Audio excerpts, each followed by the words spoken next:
Guys, the title of this video, I don't know what it is, but real life interaction is better than the internet. It's superior. There's a lot of guys out there that got hung up on the internet. Even guys, as far as to say is, hey, Indian men are not attractive. And they stay in this state of mind because they see negative reinforced stereotypes on the internet. And they actually start believing it, like they're not attractive. That's a good example. But that brings me to this video of 3 examples of how conversation can change people.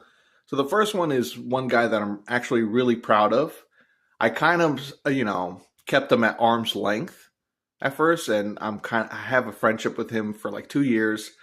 And I tried to plant little seeds because he used to be very traditional and a little bit anti-women. So I'm like, all right, think about this, think about this. Now, recently, yesterday, I had a great conversation with him, and he's very like pro women all of a sudden, which is a good thing. He's about women empowerment.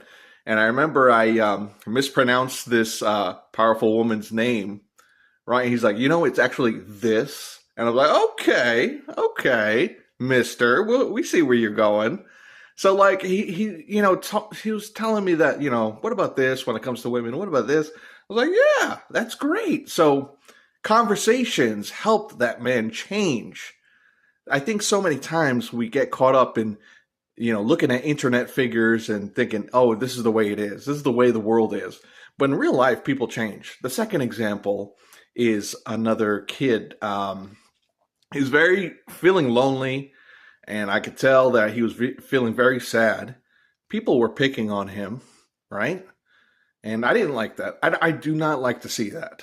So, I did go up to him and have a conversation with him in this situation. And, he started talking to me about video games, right? Video games seems like to be the very common nerdy thing. And yes, I didn't enjoy the first half of the conversation. It was pretty boring. But then the second half, he talked about a game that I liked. And then, side note. And then he started becoming really happy. He started smiling a lot. And I get a joy when people do that. And then the last example I want to share with you is a man who was dating someone that's 25 and he's 39, and she ditched him multiple times on dates. And it didn't take until that conversation I told him, look, she's not the one. He's like, really? Yeah, I was thinking about calling her. I'm like, no. You need your pride as a man. She's not the one if she ditches you multiple times on dates. And he's like, yeah, I never really looked at it that way. So you got to get out there and conversate, guys.